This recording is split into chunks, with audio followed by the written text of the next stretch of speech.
அனைத்து நண்பர்களுக்கும் வணக்கம். இது உங்கள் கிச்சா கிச்சன் சேனல். நம்ம சேனலை இப்போதான் முதல் தடவையா நீங்க பாக்குறவங்களானா கீழே இருக்கிற இந்த ரெட் கலர் பட்டனை மறக்காம கிளிக் பண்ணிக்கங்க. அப்படியே பக்கத்துல வர பெல் பட்டனையும் கிளிக் பண்ணிக்கங்க. இதனால நாங்க போடும் ஒவ்வொரு வீடியோவும் தினம் தினம் உங்களுக்காக. உங்களின் அன்பிற்கும் ஆதரவுக்கும் எங்கள் மனமார்ந்த நன்றி. வணக்கம். வணக்கம், நான் உங்க தீபா. இன்னைக்கு நம்ம வீடியோவில் என்ன பார்க்க போறோம்னா ஈவினிங் ஸ்நாக்ஸ் ரெசிபி தான் பார்க்க போறோம். Potato mixture. பாருங்க, இந்த மிக்சர் ரொம்ப ஈஸியாக செஞ்சலாம், சூப்பராகவும் இருக்குங்க. இது ஒரு டிஃப்ரெண்ட்டான மிக்சராக இருக்கும். நம்ம எப்பவுமே கடலை மாவு வச்சு தான் மிக்சர் செய்வோம். இது ஒரு டிஃப்ரெண்ட்டாக நம்ம உருளைக்கிழங்கு வச்சு இந்த மிக்சர் செஞ்சுருக்கோம். ரொம்ப டிஃப்ரெண்ட்டாகவும் இருக்கும், ரொம்ப ஈஸியாகவும் செஞ்சிடலாம். வாங்க இந்த சுவையான மிக்சர் எப்படி செய்யலான்னு நம்ம வீடியோக்குள்ளே போய் பார்க்கலாம். பொட்டேட்டோ மிக்சர் பண்றதுக்கு நான் இங்க 2 பெரிய சைஸ் பொட்டேட்டோ எடுத்து வச்சிருக்கேன். சின்னதா இருந்தாலும் சின்னதை எடுத்துக்கோங்க, உங்களுக்கு எவ்வளவு வேணுமோ அந்த அளவுக்கு எடுத்துக்கலாம்.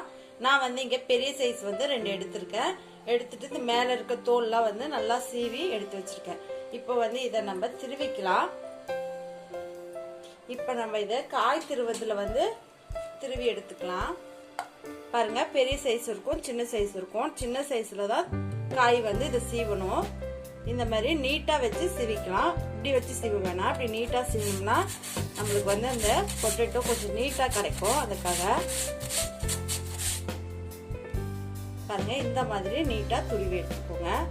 அப்பதான் நம்ம எண்ணெயில போட்டு பொரிக்கும் போது நீட்டா ஒரு சிப்ஸ் போல இதே மாதிரி பொரிச்சு துருவி எடுத்துக்கலாம். இந்த மாதிரி துருவிட்டு உடனே தண்ணியில போட்டுக்கோங்க. ஒரு சின்ன பவுல்ல தண்ணி எடுத்து வச்சுக்கோங்க. கொஞ்சமா நம்ம காய் சீவிட்டு தண்ணியில போட்டுக்கலாம். அப்பதான் நம்மளுக்கு அந்த பொட்டேட்டோ கருத்து போகாம இருக்கும். அப்படியே வச்சுட்டோம்னா சீக்கிரமா கருத்து போயிடும். அதனால உடனே தண்ணியில போட்டுக்கோங்க. இதே மாதிரி துருவிக்கலாம். நீட்டா துருவிங்க.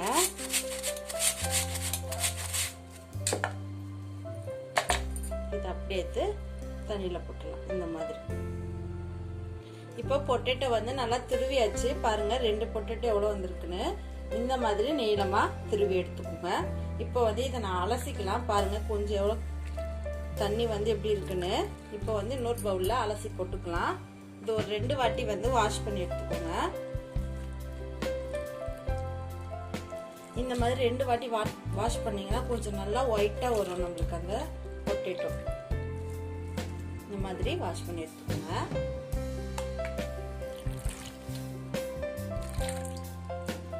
அப்படியே ஒரே தண்ணியில எடுத்து போட்டீங்கன்னா கொஞ்சம் கருப்பாவே இருக்கும். பாருங்க எவ்வளவு மாவா இருக்கு பாருங்க. இந்த மாதிரி அதுக்கு இந்த மாதிரி வாஷ் பண்ணி எடுத்துக்கோங்க. இதையும் நல்லா வாஷ் பண்ணி தண்ணி இல்லாம எடுத்துக்கலாம். இந்த மாதிரி நல்லா பிழிஞ்சுக்கோங்க, தண்ணி இருக்க கூடாது. பிழிஞ்சிட்டு நம்ம இது ஒரு துணியில தான் காய வைக்க போறோம். காய வச்சுட்டு தான் எண்ணெயில போட்டு பொரிக்கணும். இதே மாதிரி பிழிஞ்சு எடுத்துக்கலாம். இப்ப தரையில இந்த மாதிரி ஒரு காட்டன் துணி போட்டுக்கோங்க. ஃபேன் காத்துல போட்டுட்டு இது மேல நம்ம அந்த உருளைக்கிழங்கு காய வச்சுக்கலாம். பாருங்க, தண்ணி இல்லாம எடுத்து வச்சிருக்கோம் பாருங்க. இப்ப இதை நல்லா காய வச்சுக்கலாம்.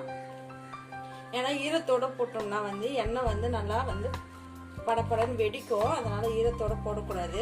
இதை கொஞ்ச நேரம் ஃபேன் காத்துல காய வச்சுட்டு காஞ்ச பிறகு நம்ம எண்ணெயில போட்டு பொரிச்சு எடுத்துக்கலாம். இந்த மாதிரி காய வச்சுக்கோங்க. ஒரு 5 நிமிஷம் காஞ்சா போதுங்க, ரொம்ப நேரம் காய வேணாம். காட்டன் துணியில போட்டீங்கன்னா நல்லா தண்ணி எல்லாம் இழுத்துக்கும். இது காஞ்ச பிறகு எடுத்துடலாம். இப்ப பொட்டேட்டோ நல்லா காஞ்சிச்சுங்க. கரெக்டா ஒரு 5 நிமிஷம் நான் பேன் காத்துல வச்சேன், நல்லா காஞ்சிருச்சு. இப்ப இதை எடுத்து எண்ணெய் ஊத்தி பொரிச்சு எடுத்துக்கலாம்.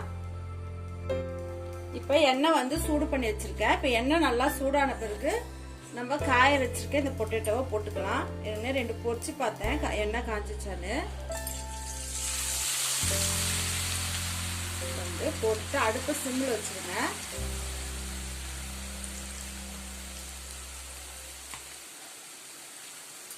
இது கொஞ்சம் கலர் மாறின பிறகு நம்ம எடுத்துடலாம். இது திருப்பி போட்டுக்கலாம். பாருங்க, காய வச்சு நம்ம போட்டதுனால எண்ணெய் படப்படன்னு வெடிக்கல பாருங்க. அதுக்காக தான் நம்ம பொட்டேட்டோவை காய வச்சு போடுறது. ஈரத்தோட போட்டோம்னா அப்படியே எண்ணெயோட அப்படியே டப்பு டப்புன்னு வெடிக்கும் மேலெல்லாம். இப்போ இது கொஞ்சம் பொரிஞ்ச உடனே எடுத்துடலாம். சீக்கிரமாக பொரிஞ்சிடும், ஒரு 3 நிமிஷத்துலேயே. பாருங்க, நம்ம பொட்டேட்டோ வந்து நல்லா செவந்து வந்துச்சு. இந்த மாதிரி செவந்த பிறகு எண்ணெயிலேருந்து எடுத்துடலாம். ரொம்ப செவந்து விட்டாதீங்க, இந்த தான் கரெக்டான அளவு.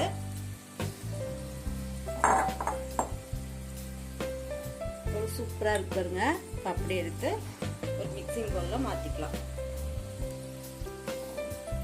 இதே மாதிரி நம்ம எடுத்து வச்சிருக்க பொட்டேட்டோ எல்லாத்தையும் எடுத்து பொரிச்சு எடுத்துக்கலாம். இப்போ எல்லா பொட்டேட்டோவும் இந்த மாதிரி பொரிச்சு எடுத்தாச்சு. அடுத்தது என்ன பண்ணலாம்னா, அதே எண்ணெயில வந்து எண்ணெய் வந்து அடுப்பு சிம்மில் இருக்கு. இப்போ இதே எண்ணெயில கொஞ்சம் பொருளெல்லாம் போட்டு பொரிச்சு எடுத்துக்கலாம். கொஞ்சமா வந்து வேர்க்கடலை எடுத்து வச்சிருக்கேன், ஒரு 50 வேர்க்கடலை, அதுவும் போட்டு வறுத்துக்கலாம். எண்ணெய் வந்து லைட்டா காய வச்சிருக்கேன், ரொம்ப காய்ச்சிடக்கூடாது. லைட்டா சூடுலயே போட்டு இதை வறுத்து எடுத்துக்கலாம். இப்போ வேர்க்கடலை வந்து இந்த அளவுக்கு வறுத்தா போதும், எடுத்துலாம். ஏற்கனவே வந்து வேர்க்கடலை வறுத்த வேர்க்கடலை தான் லைட்டா போட்டு நான் எண்ணெயில வறுக்கிறதுக்காக போட்டிருக்கேன். இப்போ இதையும் சேர்த்து இந்த மிக்சர்லயே சேர்த்துக்கலாம்.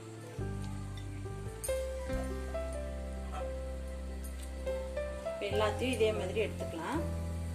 இப்ப வேர்க்கடலை வறுத்தாச்சு. இப்ப இதே எண்ணெயில வந்து உடச்சுக்கல வறுத்துக்கலாம். அப்படியே போட்டு வறுத்துக்கோங்க. இதுவும் லைட்டா வறுத்துக்கோங்க, ரொம்ப கலர் மாற வேணாம். அடுப்பை சிம்ல வச்சுட்டு நம்ம இந்த மாதிரி செஞ்சுக்கலாம். இப்போ உடச்சக்கல்லையும் நல்லா வறுப்படிச்சு எடுத்துக்கலாம். நீங்க உடச்சக்கல்லைக்கு பதில் உடச்சக்கல்லை, வேர்க்கடலை, அப்புறம் பாதாம், முந்திரி எது ஒன்னாலும் சேர்த்துக்கலாங்க. நம்மளோட விருப்பம் தான், மிச்சர்ல என்ன ஒன்னாலும் சேர்த்துக்கலாம். முந்திரி, பாதாம் நம்ம வீட்டுலலாம் எப்பவுமே இருக்கும்னு சொல்ல முடியாது. நம்ம வீட்டுல இருக்கிறத வச்சு கூட இந்த மாதிரி செஞ்சு கொடுத்துக்கலாம். ரொம்ப சூப்பராகவும் இருக்கும். ஒரு ஈவினிங் டைமுக்கு ஒரு ஸ்நாக்ஸ் ஆகும். நம்ம வீட்டுல ஒரு உருளைக்கிழங்கு இருந்துச்சுன்னா போதும், இந்த மாதிரி ஸ்நாக்ஸ் செஞ்சிடலாம்.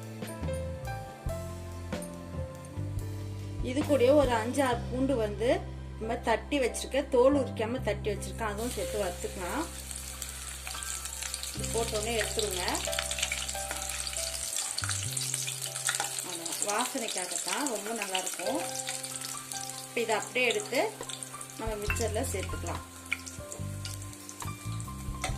பூண்டு பொரிச்சோன்னு செம்ம வாசனை பாருங்க. இப்போ இது கூட கடைசியா வந்து கருவேப்பிலை கொஞ்சம் எடுத்து வச்சிருக்கேன், ஒரு கை அளவுக்கு, இதுவும் சேர்த்து பொரிச்சுக்கோங்க. இப்போ அடுப்பை ஆஃப் பண்ணிடுங்க, ஆஃப் பண்ணிட்டு பொரிச்சுக்கோங்க. அவ்வளோதான், கடைசியாக எண்ணெயில போட்டு எடுத்துடலாம். அவ்வளோதான், எல்லாமே பொரிச்சு சேர்த்தாச்சுங்க. இப்போ இது கூட வந்து கொஞ்சமா இதுக்கு தேவையான அளவு உப்பு சேர்த்துக்கோங்க. அப்புறமா ஒரு 1/4 ஸ்பூனுக்கு மஞ்சத்தூள்,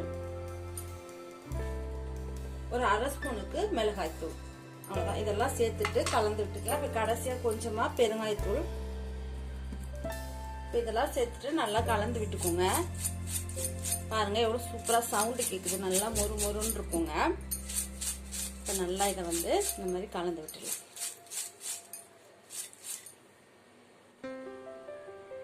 ஓகேங்க, சுவையான பொட்டேட்டோ மிக்சர் தயாராயிடுச்சு. பாருங்க, பார்க்க எவ்வளவு சூப்பரா இருக்கு. இது செய்ய ரொம்ப சிம்பிள் தாங்க, ஈஸியாவும் செஞ்சிடலாம். இதுக்கு வந்து உருளைக்கிழங்கு இருந்துச்சுன்னா போதும், இந்த மாதிரி மிக்சர் நம்ம வீட்லயே ரெடி பண்ணிக்கலாம். இது நம்ம உருளைக்கிழங்குல தான் செஞ்சு கொடுத்தோம்னு சொன்னா யாருமே நம்ப மாட்டாங்க, அவ்வளவு சூப்பரா இருக்குங்க. நல்லா மொறு மொருண்டு ஈவினிங் டைமுக்கு ஒரு காபி போட்டுட்டு டக்குன்னு இந்த ஸ்நாக்ஸ் செஞ்சு கொடுத்துக்கலாம் குழந்தைங்களுக்கு. நீங்களும் இது போல வீட்டில் ட்ரை பண்ணி பாருங்க. இந்த வீடியோ உங்களுக்கு பிடிச்சிருந்தா எல்லாருக்கும் ஷேர் பண்ணுங்க, லைக் பண்ணுங்க, இந்த வீடியோவை ஃபுல்லா பாருங்க. நம்ம சேனலை சப்ஸ்கிரைப் பண்ணாதவங்க இருந்தால் மறக்காத சப்ஸ்கிரைப் பண்ணிக்கோங்க. நன்றி, வணக்கம்.